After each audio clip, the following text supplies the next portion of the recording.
Welcome to your YouTube channel.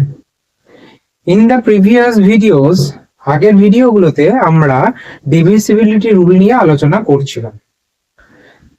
আগের ভিডিওতে আমরা 11 পর্যন্ত ডিভিসিবিলিটি রুল আলোচনা করেছি। আজকে রেস্ট অফ দ্য ডিজিট নিয়ে করব।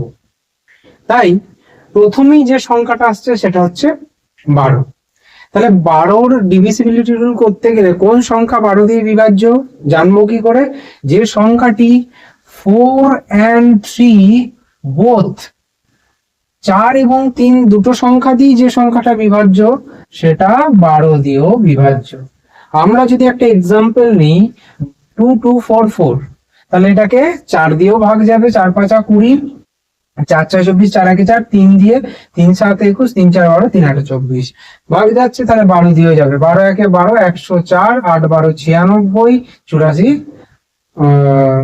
12 6 72, 12 7 84। ক্লিয়ার?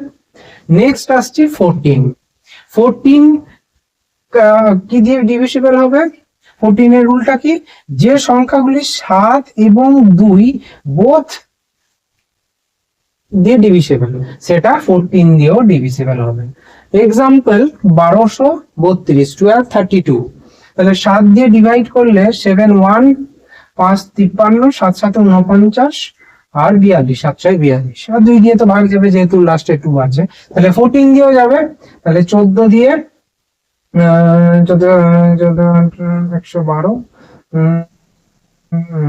8 12 11 112, 14 8 ডিভিজিবল। নেক্সট 15 দিয়ে।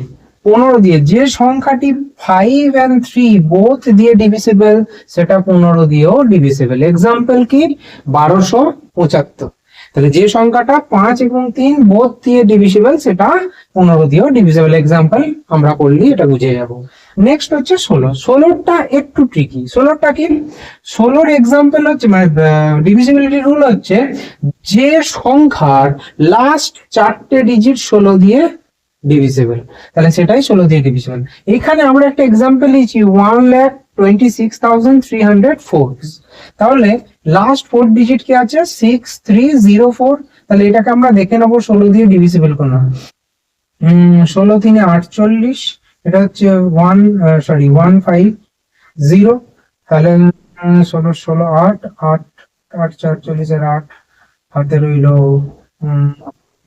4 8 1 8 4 12, 16 9 144, আমি কি সব করছি?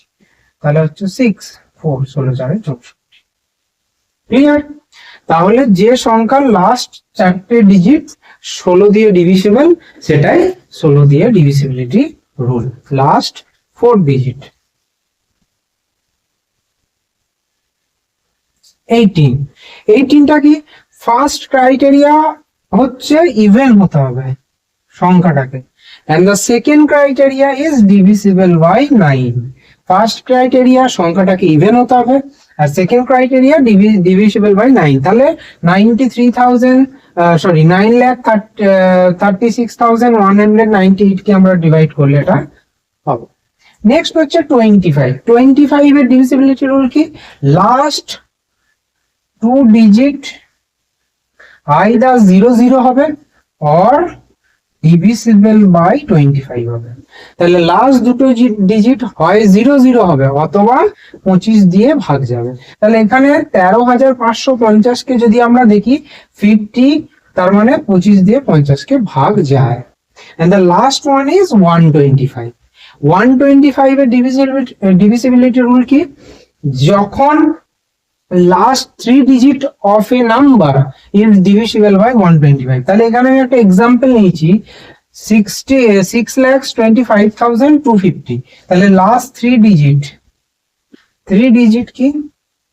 250, তাহলে 250টা 125 দিয়ে ডিভিজিবল। তাহলে আমাদেরকে পুরো সংখ্যাটাকে ভাগ করে দেখার এইসব ক্ষেত্রে কোনো দরকার নেই। তাহলে এই মেথড গুলোকে আমরা ছোট্ট ছোট্ট ভাবে যদি মনে রাখি তাহলে আমাদেরকে একটা সংখ্যা যখন দেবে এবং অপশন যখন দেবে তখন আমরা অপশনে যেগুলো যেগুলো থাকবে সেগুলো ডিভিজিবিলিটি রুলগুলো মনে রাখতে পারলেই আমি সংখ্যাটাকে খুব সহজেই আইডেন্টিফাই করতে পারবো যে ওটা কি দ্বারা বিভাজ্য বা ডিভিজিবল। আশা করি ক্লাসটা বোঝা গেল।